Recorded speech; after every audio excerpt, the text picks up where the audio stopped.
we all have this ability to respond with love, you know. And so prayer and meditation are my practices. It always brings me back to a very similar theme, and that is unconditional love dissolves, unconditional love nurtures courage, all of these things. I have a choice, and those things help to really nurture optimism and this sense of hope, and you know, owning my power. One of the things that Tyson Yunkaporta has provoked us Indigenous, incredible mind and heart writer and activist, really, an educator, has provoked us here at the Centre for Optimism to look at Optimism 2.0, beyond words. What is optimism beyond words? And optimism is in my DNA, which in a way, as a First Nations person, maybe sounds a little strange, you know, in terms of, as I said, we have a lot perhaps not to be optimistic about, but then we walk in the steps of our ancestors, and so we take all of those lessons and all of those pathways, and we are still moving forward, so we have to be optimistic, and so yeah, so that's a pretty powerful, you know, that's like a pretty powerful thing. I think I've always had that, you know, feeling within. Yeah. Mm-hmm. Myself as a musician, I constantly tell myself when I go to study, you know, when I go for many hours to study, I tell myself that that I had to be creative in my own process, because that keeps me inspired to, and if I'm inspired, I'm very happy, no? And that makes me optimistic at the end, no? So for me, the connection that I make is gratitude.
Welcome. Well, it's a huge welcome to everyone. As you know, this is the Centre for Optimism, and we are truly blessed that Caroline Ward has commenced her Optimist Heart last week with a fabulous episode with Alejandra and Kim with the music of optimism.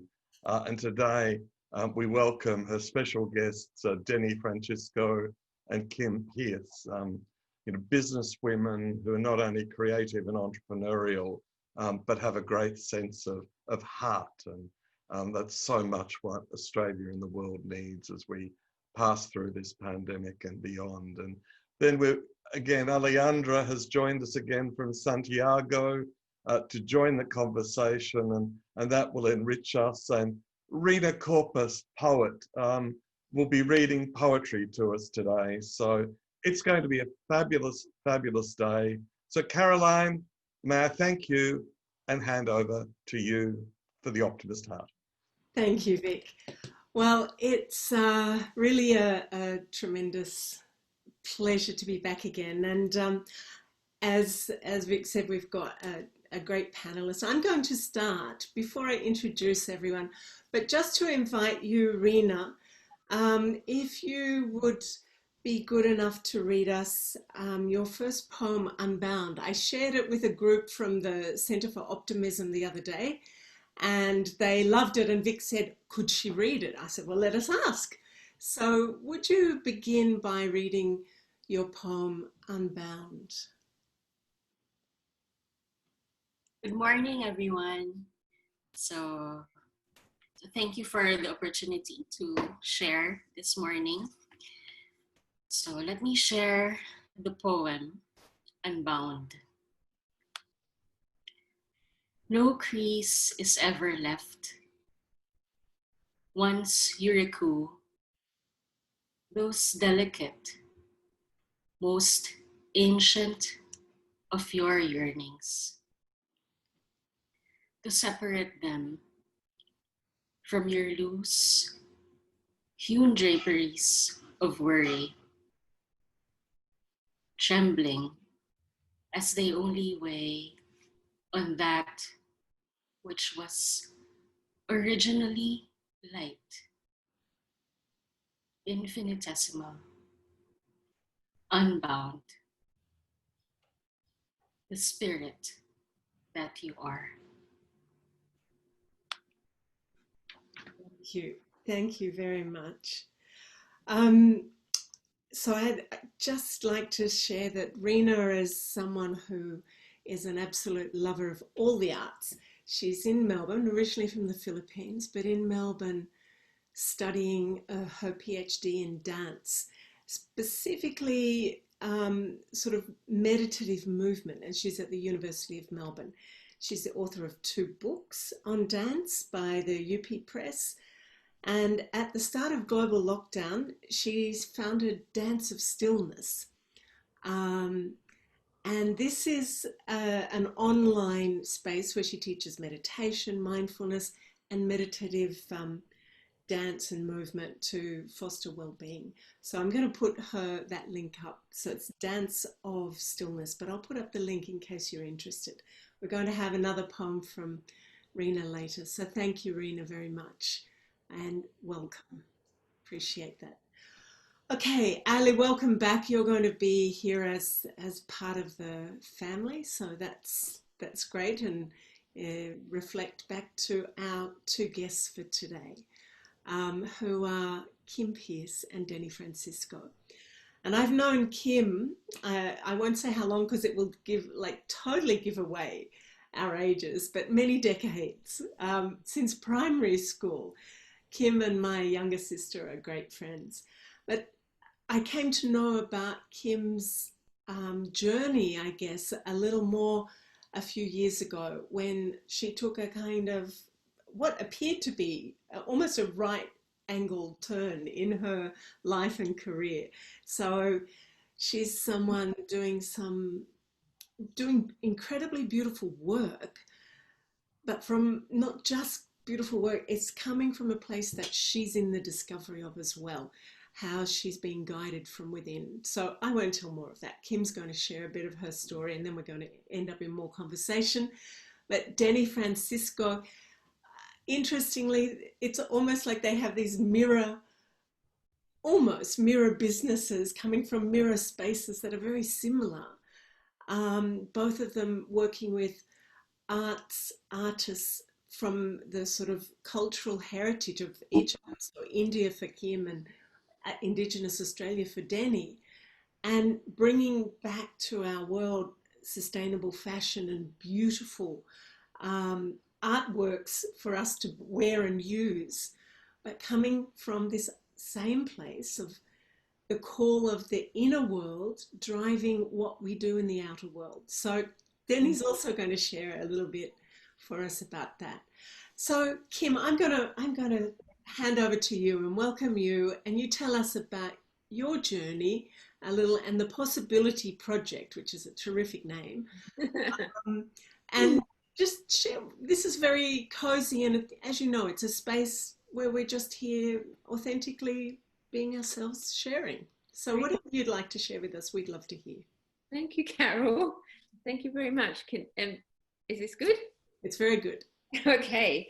Good morning, everybody. So yes, I'm Kim Pearce. I'm co-founder of a social enterprise called the Possibility Project. It is, again, everything we do is very, very conscious, even the word possibility. Our work, it's to help raise the consciousness of the individual to accept and walk into their power, to create better choices for themselves and for planet. And we really do work not only with communities in India to create very slow clothing through recycled fabrics like what I'm wearing, which is an old sari reimagined, but also here in our country, where one of the biggest social justice issues is mental health. And so possibility was very deliberately chosen rather than that word positivity,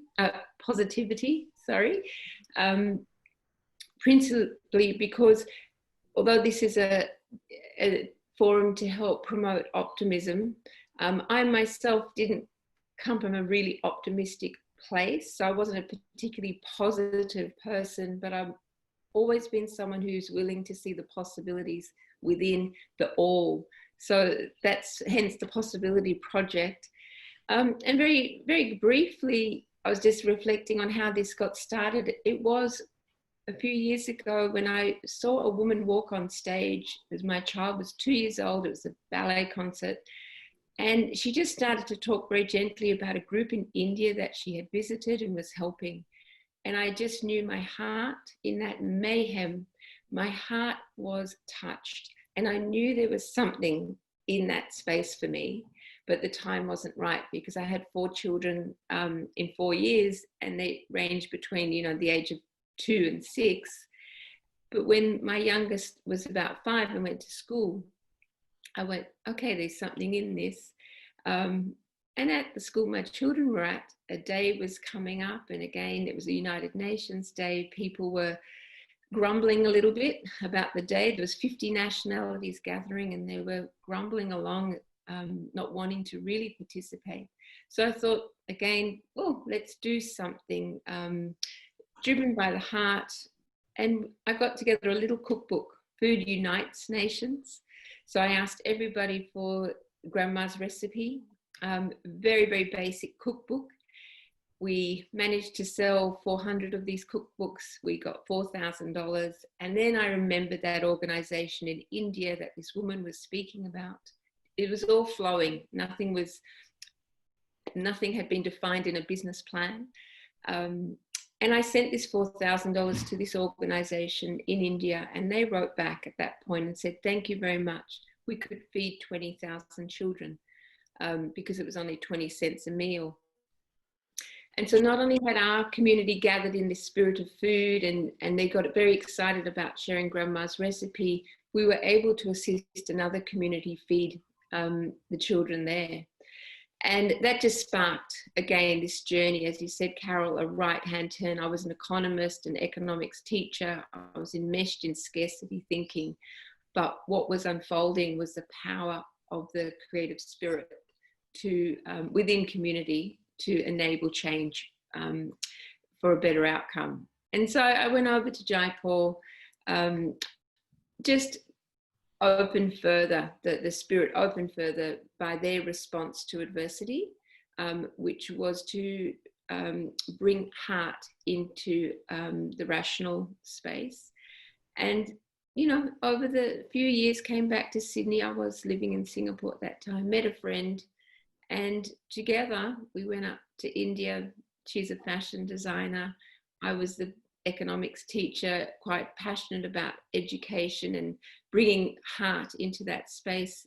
And together we started to work with the vocational training centre with this charity. So it wasn't for me, it didn't end up being about feeding the children at all, how it started.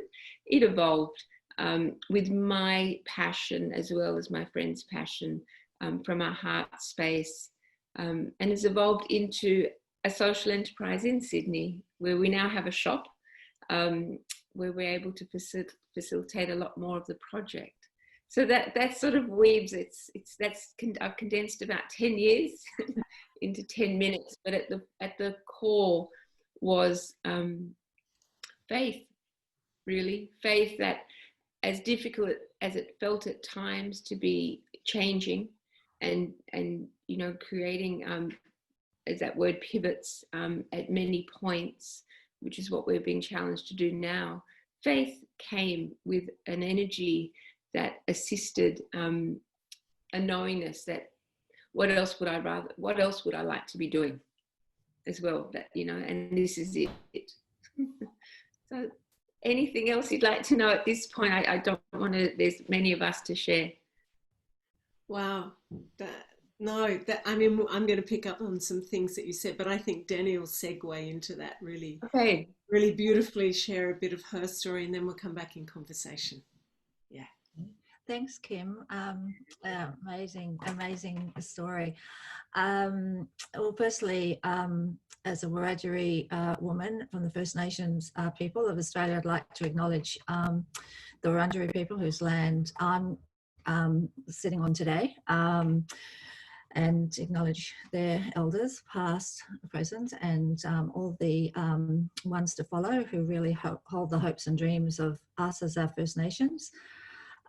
So my story, you know, it's always a little tricky to, I've always struggled somewhat in sharing my story, well, not so much sharing my story, but talking about self, and it's like, where do I start, and, you know, how do I go? But I guess I just get started, and we'll go from there. So I grew up in outback New South Wales, and but came to, so living on country. I was born on country, but then came to Melbourne when I was just a teenager, and I've lived off country for all of my adult life. The present day situation is I have a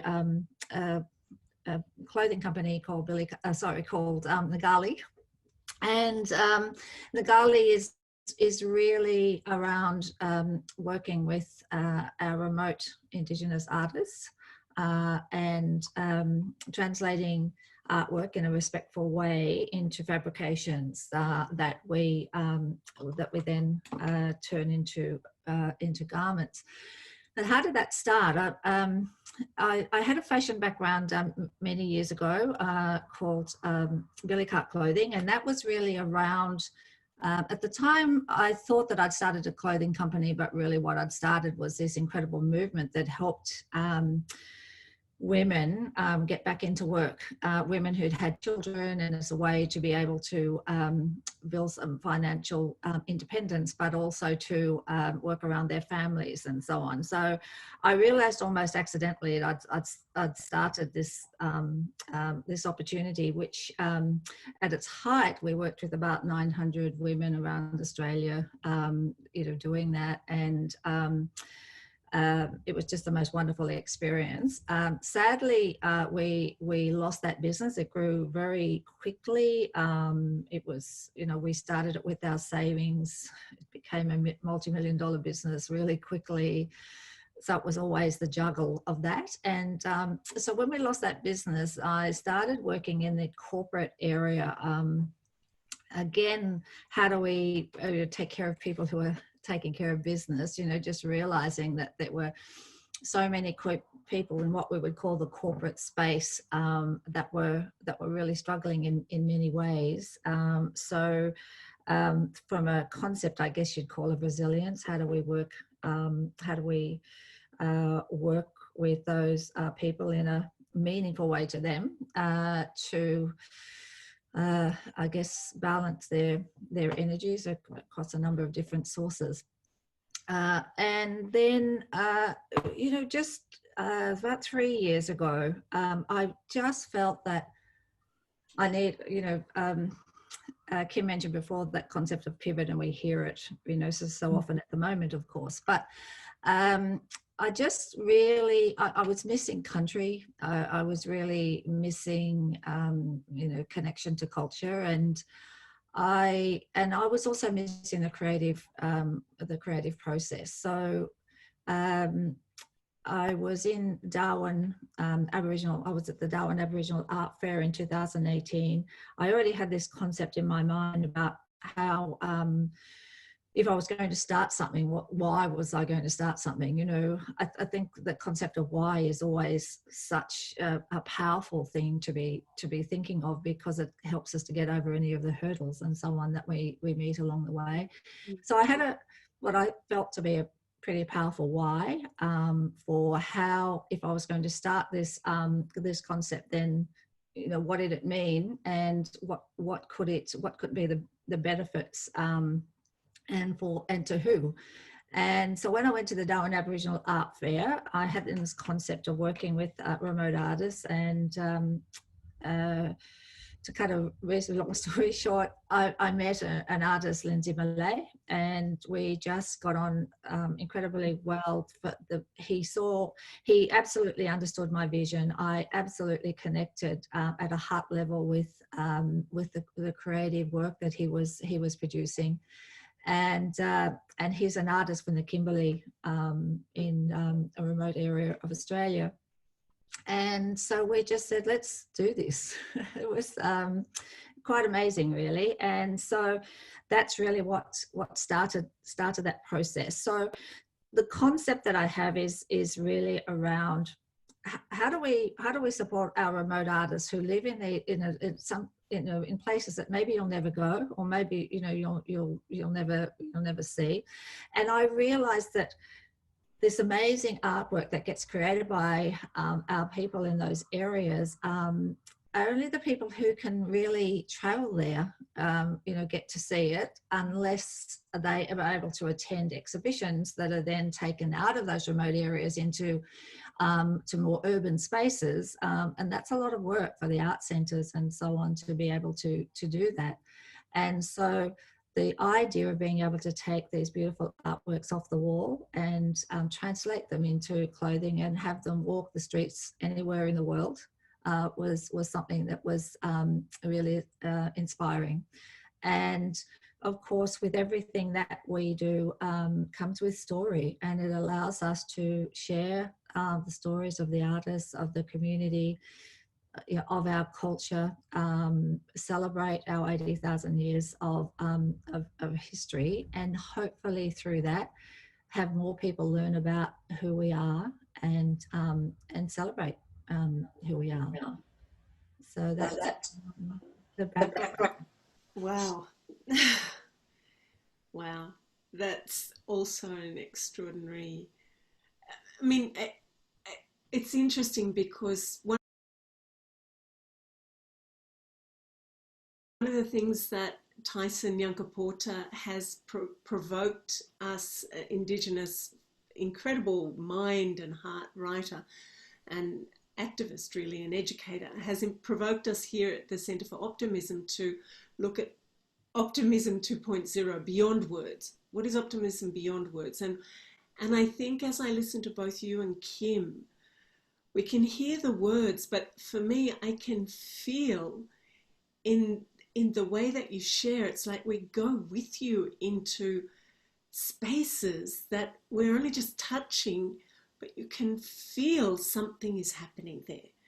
And it's not just happening in the external world, it's happening with you. And I loved this idea of, he puts in his book, us too. It's like Ubuntu in Africa, you know, I am because we are. There's not really an I, you know, in a sense. And I feel that when both of you speak, that you're weaving us into something that we don't know, we can't know, but we're getting a flavor of. So thank you both, because that's a very intimate gift that you offer. It's not just words. It's opening something that's very intimate and private. So I really honor that and appreciate it. And one of the things Kim mentioned, what keeps her optimistic, you know, and that she wasn't really, but she's worked it. And Denni, you said something the other day, which I think is really interesting, when you said, as a First Nations person, it's not always, you know, necessarily clear how to stay optimistic. Can you speak a little to that? Because you've worked with that somehow. Yeah, you know, I can't speak for all First Nations peoples, of course, but for me, you know, I do recognise that our First Nations people have a challenge to be optimistic, you know, with so much, so many challenges that we have, everything that we deal with every single day, and you know, that is hard for many people to understand, and so you know, when I attended the session last week with and then heard Ali and Kim, and you know, it's a fabulous thing, by the way, to do this on a Sunday, because then you get the whole week to process, you know, what gets spoken about, what gets covered, and it just had me really, you know, think about that question, you know, what makes you an optimist, you know, what. And when I was speaking to Kim and Carolyn the other night prior to this session, I think I had come to the realization that I was saying that I think that optimism is in my DNA, which in a way, as a First Nations person, maybe sounds a little strange, you know, in terms of, as I said, we have a lot perhaps not to be optimistic about, but then we walk in the steps of our ancestors, and so we take all of those lessons and all of those pathways, and we are still moving forward, so we have to be optimistic, and so yeah, so that's a pretty powerful, you know, that's like a pretty powerful thing. I think I've always had that, you know, feeling within. Yeah. Mm-hmm. Yeah. Because I think as you have both experienced, and I certainly have, that on the journey of life, if you're going to take responsibility, and I don't mean that in a heavy way, but just it's my life. So, you know, I get to do something with it, you know, and how do I feel in my life is also in my hands, in a way. And it isn't, and it is, you know. So the dance to be optimistic and to have a sense that the future is going to be good. Sometimes that's hard, you know, and each one, it's different. I remember when we did a project around courage in Chile, and the thing was that courage is very different for each person. What it takes me to be courageous about, to do, for someone else is super easy. But I can do something really easy that someone else finds, oh my God, I couldn't.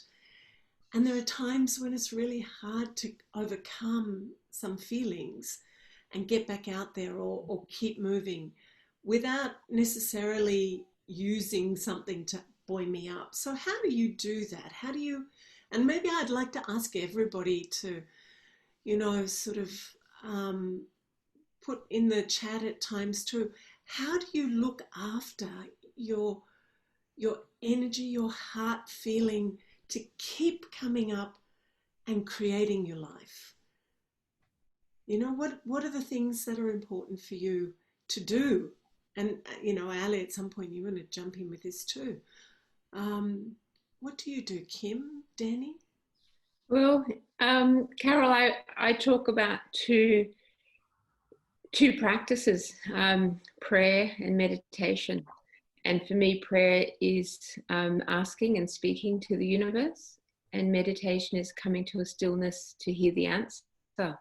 And it's something that is, again, in my work, and having this wonderful opportunity to travel between worlds. And I myself, I'm sure my soul has asked for this job, because I was born a child of an Anglo-Indian parents. So you were neither Indian nor British.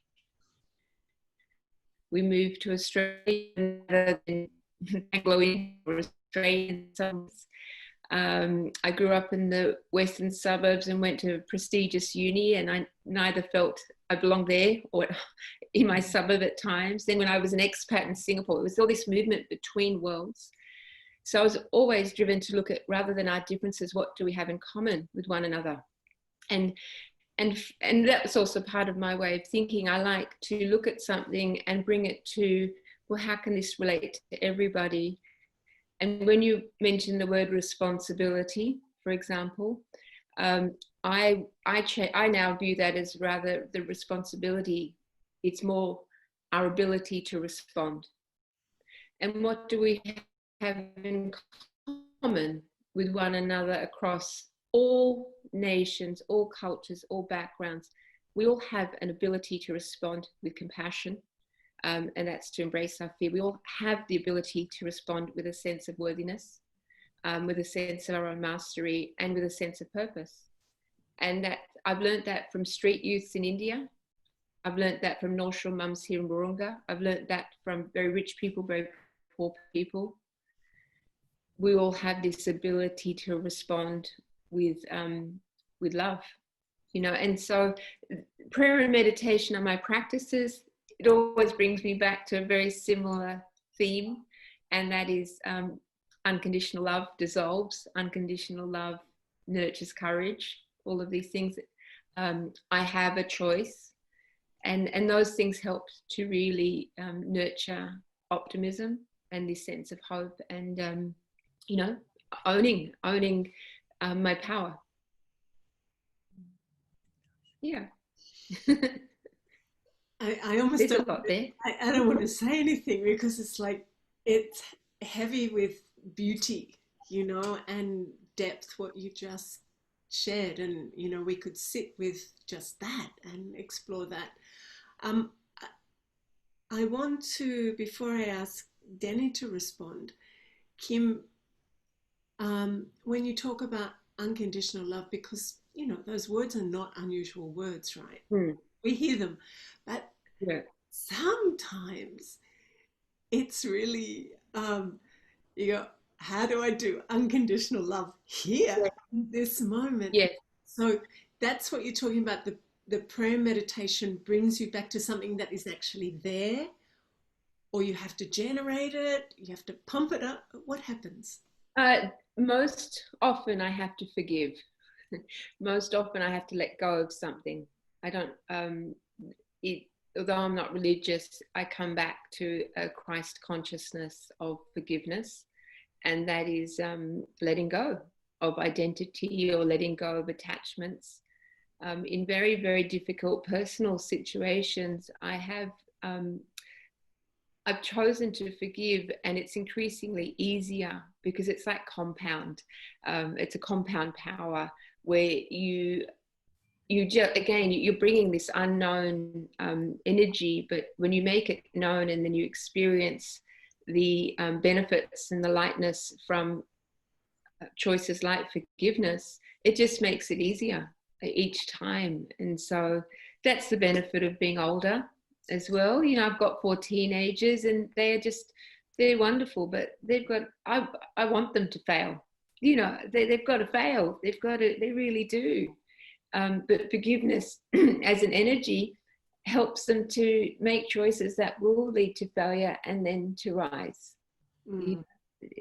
So yeah, forgiveness is a very powerful tool towards unconditional love. And it's interesting, isn't it? Often we feel that I'm not going to forgive them, they deserve it. But actually you're just carrying that deep toxic energy in yourself, in your own heart, isn't? Correct. Yeah. So it's a gift to yourself. That's right. That's the unconditional love. It's towards myself. Cool. Thank you, Kim. Denni, what about you? How do you keep your heart optimistic? How do you come back to that place in the face of many things that happen? Apart from it's in your DNA, you know? It's as I said before, I do walk in the steps of my ancestors, and I know that I'm very guided by them, and so I listen, I feel, I connect in that way. It's important to provide the space so that I get to hear. What it is that they want me to know. So meditation is an important component of that. Exercise for me is also really important because it feels like it helps me to nurture, the physical form, the body that I'm in, and exercise also gives me the opportunity to daydream and think of, of possibilities, if I can take Kim's beautiful word. So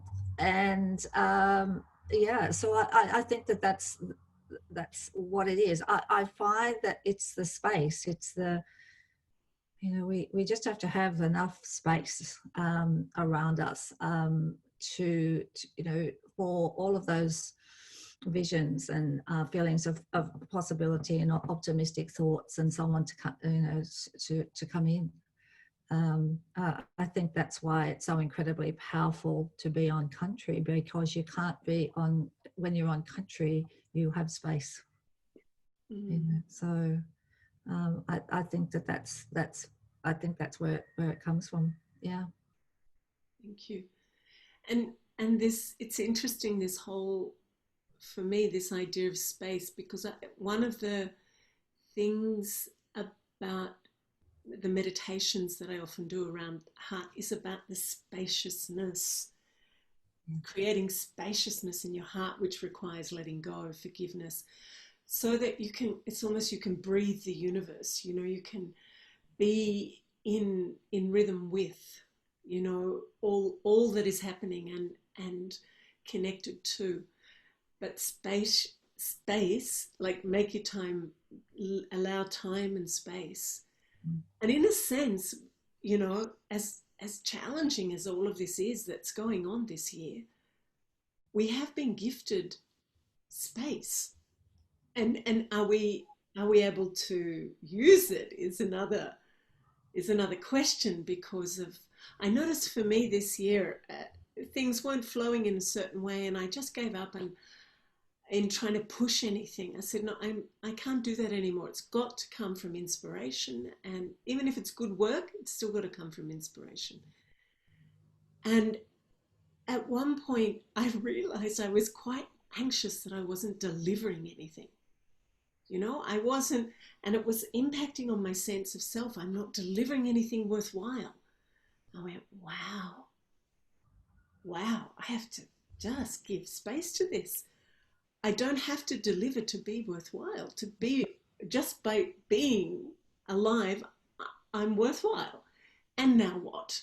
But, it's in the spaciousness, you get to catch those things that are sitting underneath. So I love that, Denni. And, I'm not on country at all, but I'm out of the city, and that's really fabulous too.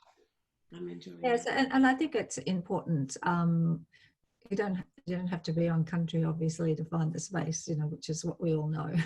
But it's just that feeling that sometimes when you go on country, it feels different, right? You're there and it feels different, and it's something that is a little bit difficult even to put into words. It's like, this feels amazing.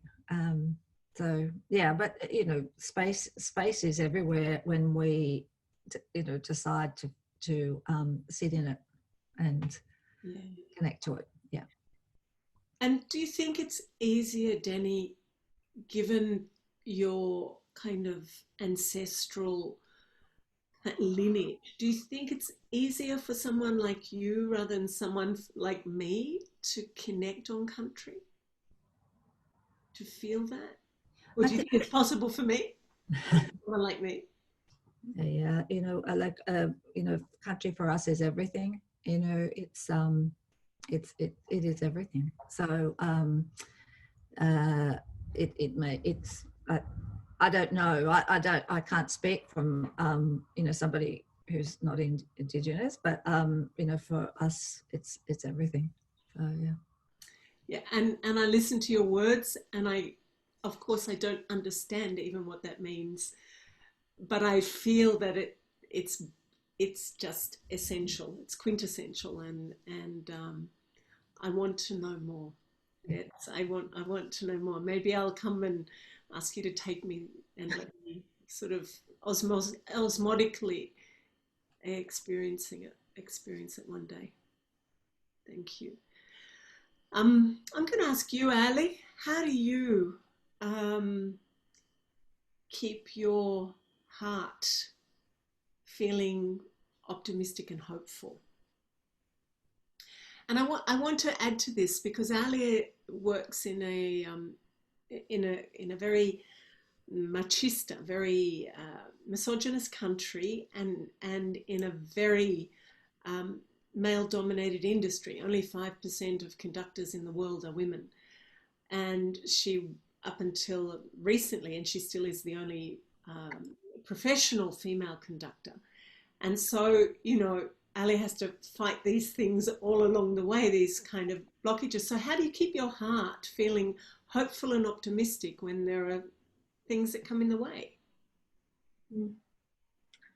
Well, Caroline, for me, to have a lot of gratitude, gratitude for life, and mostly a word that I have been thinking about, especially in this time of pandemic, is the word creativity. To have the possibility to create my own life, and that's I have so much gratitude for that. Myself as a musician, I constantly tell myself when I go to study, when I go for many hours to study, I tell myself that that I had to be creative in my own process, because that keeps me inspired to, and if I'm inspired, I'm very happy, and that makes me optimistic at the end, no? So for me, the connection that I make is gratitude.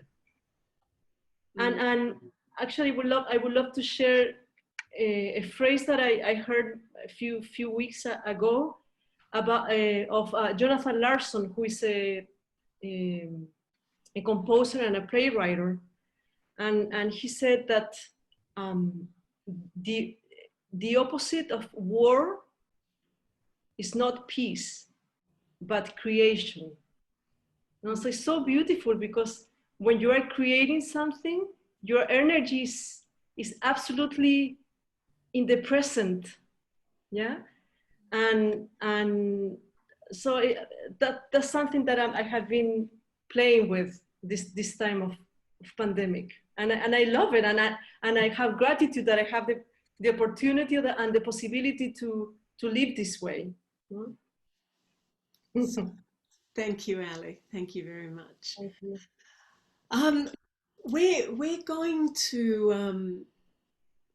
It's so rich. I feel we could sit here for like hours and just go down the rabbit hole, and discover more. Because I think what's happening for me is you're both reflecting back to me things that that resonate, things that kind of scratching a part of me that goes, you need to listen more here. And other things that are reminding me to, okay, you know, bring this back or wake this up or affirming. So I could be with you really for a long time, and yet we don't have a long time left. So I'd like to take a couple of minutes to do a sort of reflective meditation, just bringing together some of the things that have been put into the mix this morning. And then we're going to come back and open up. So I'm going to ask Rina to read her second poem, which leads us into a meditative space. And then it'll just be a few minutes, and I'll speak a few words just to align us all into, you know, a meditative, reflective environment for just 3-4 minutes. So Rina, would you lead us in with the next poem, please? Thank you, Carol. Thank you for all that beautiful sharing. So enriching. So the next poem is called Terminus. Visceral, your silent mind, holding like steady hands the reins over fiery elements. Your 5 senses that are like galloping horses that you munificently steer toward a singular terminus. At the helm, you bring them to experience the clement pools of your being at peace.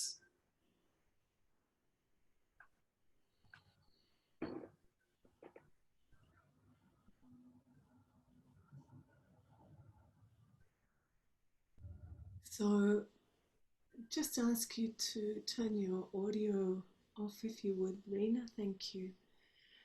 So as we just sit with your eyes closed or open, however is comfortable, being aware of your breathing, and very often we're in breathing that's very shallow, and it doesn't connect us to the wholeness of ourselves, to our heart, and to each other. So allowing your breath to just become more expansive without any pressure, just relaxing into it.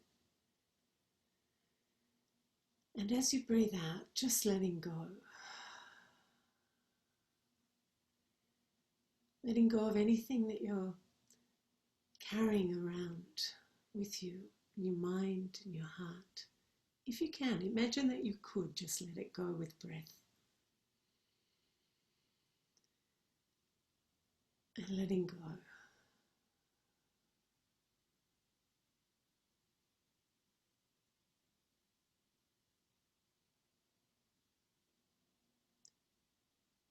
And as we sit in the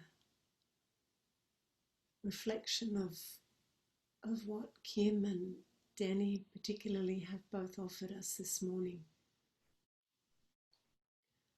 and I wonder if you could listen to your heart, and if it were to offer you something, offer you a word or a gift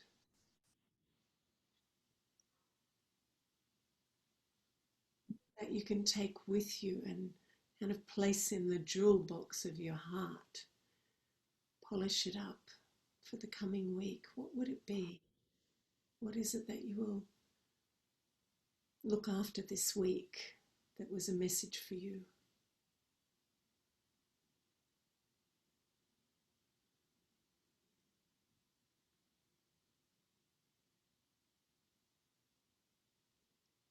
And as you breathe out, just feel yourself somehow nestle into that, like you could sit in that message. And as you breathe in, it's as if you breathe life into you and it becoming one. So whether that's about more space, whether it's about listening or faith or gratitude, creative, whatever it is that message is for you. Breathing in life, and as you breathe out, settle into becoming one with that message as it then becomes something to take you through the week. A filter through which you start to act and see and listen and be.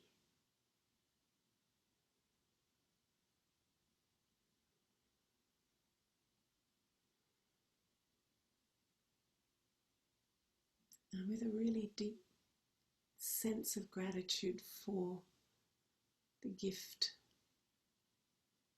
of the presence of these extraordinary people this morning,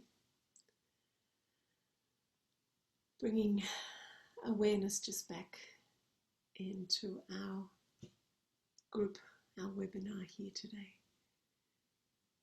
Thank you, Kim. Thank you, Denni.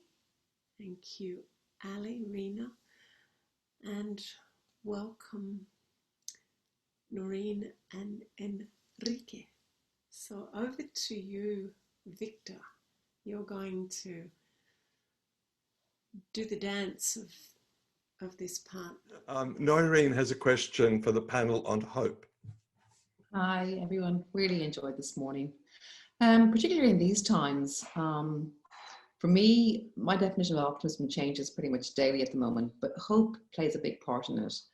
I'm just wondering, what sort of hope, what optimistic hope do you have in your hearts this morning for what's going to lie ahead for all of us?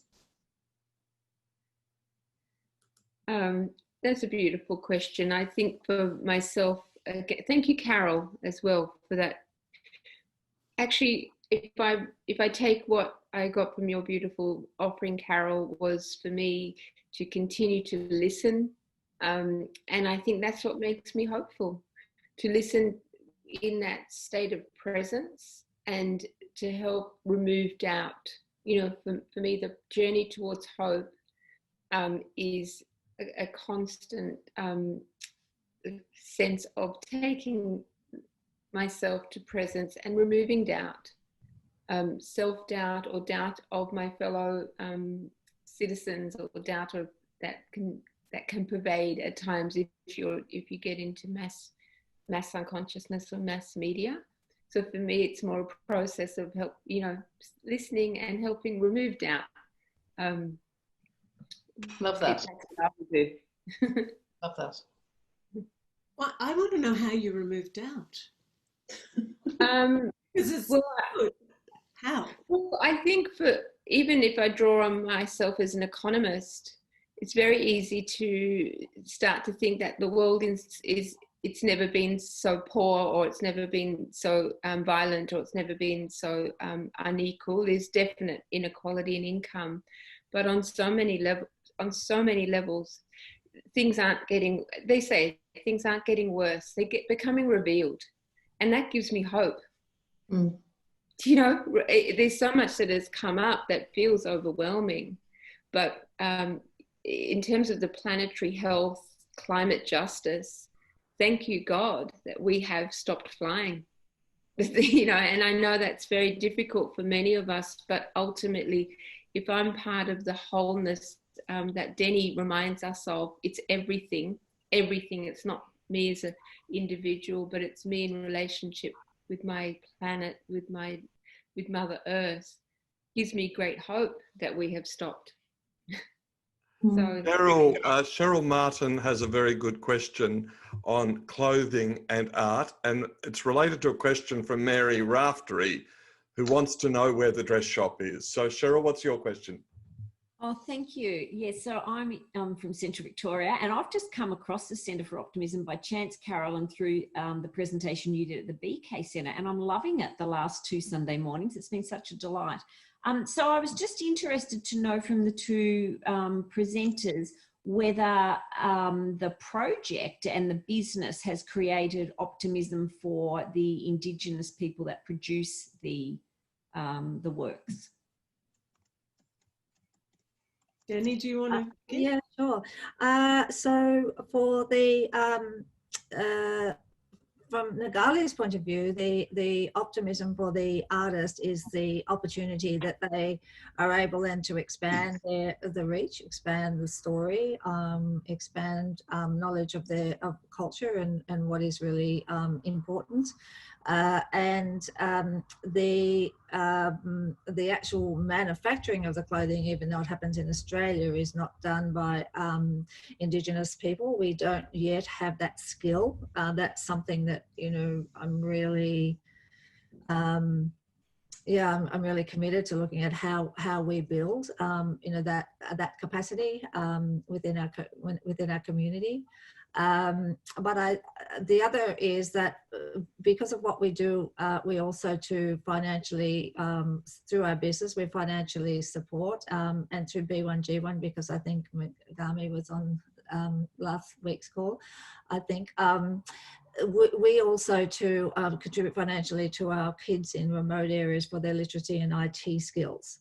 And that is to the hope of advancing our remote children, so that they're not left behind, and that, you know, literacy and IT skills will help them to move, you know, into the future in a hopeful, optimistic way.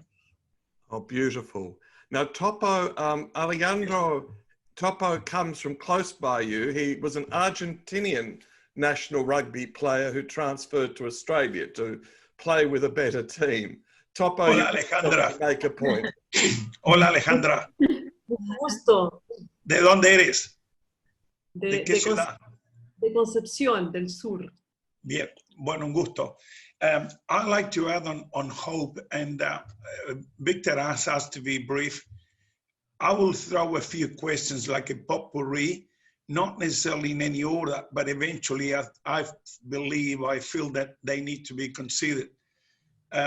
I worked in mental health education from the health management point of view, obviously referred to mental illness, namely affective disorders, depression, and all the gamut in the manic depressive spectrum.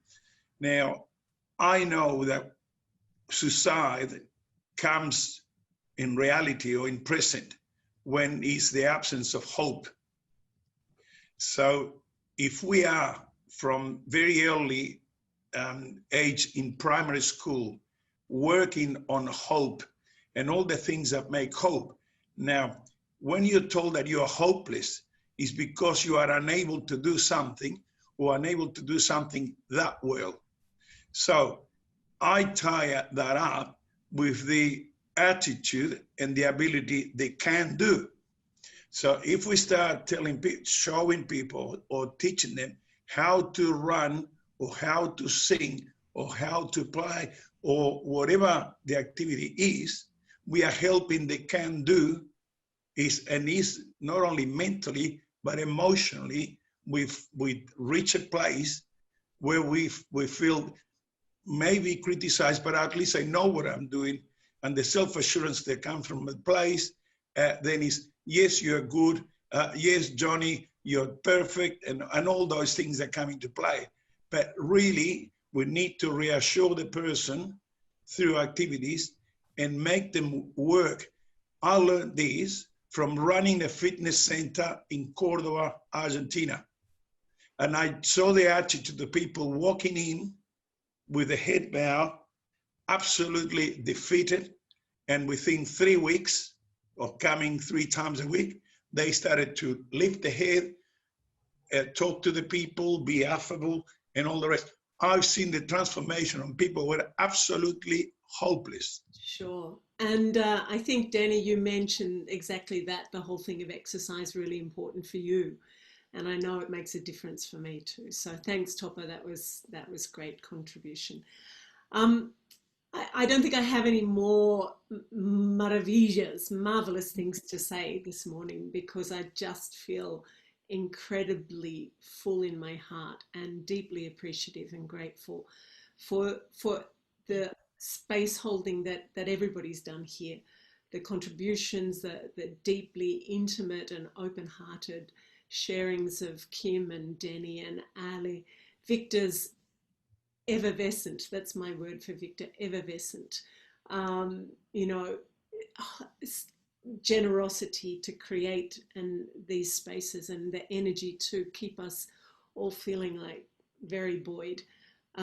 Rina, for your poetry, thank you so much. Ali, for joining us again this weekend for that great piece of music at the entrance, the opening. And everyone else. And I have a number of people who wrote to me, mostly men, interestingly, saying they would have loved to have been here, but it is Father's Day and they wanted to be with their family. And I think after, you know, all these years of transformation in our world, that is a great thing to see, that there's no option on this kind of day, those guys that needed to be there and those who are there. So I'm happy about that. But they send their gratitude as well. So thank you very much. Next week, we're going from boutique, social restorative, social enterprise business to top of the town, as in Fortune 500. So a great old buddy of mine who's in Boston, who works with leadership teams, executive teams of Fortune 500 organizations, and also someone from one of the big businesses in Melbourne. They're going to come and share about how to bring this energy of the heart, but genuinely at that level, so that we're working from all places in the world, not just in environments like this, but you know, where it really needs to be happening too. So that's next week. We'll send you more on Monday, Tuesday, so you know what it is. That's it. Vic, thank you very much for hosting us again, and we'll see everyone next week. And we're going to open up now for those who can stay. We'd love to hear from you. Well, the conversation went on and deep and meaningful and wonderful. So look, it's a huge thank you to Carolyn for her wonderful hosting of the Optimist Heart, her wonderful guests from far and wide, from Latin America and beyond. And we hope you join us again, both for the Optimist Heart, for all the events, the videos and the materials at the Centre for Optimism. And you can visit our website at centreforoptimism.com.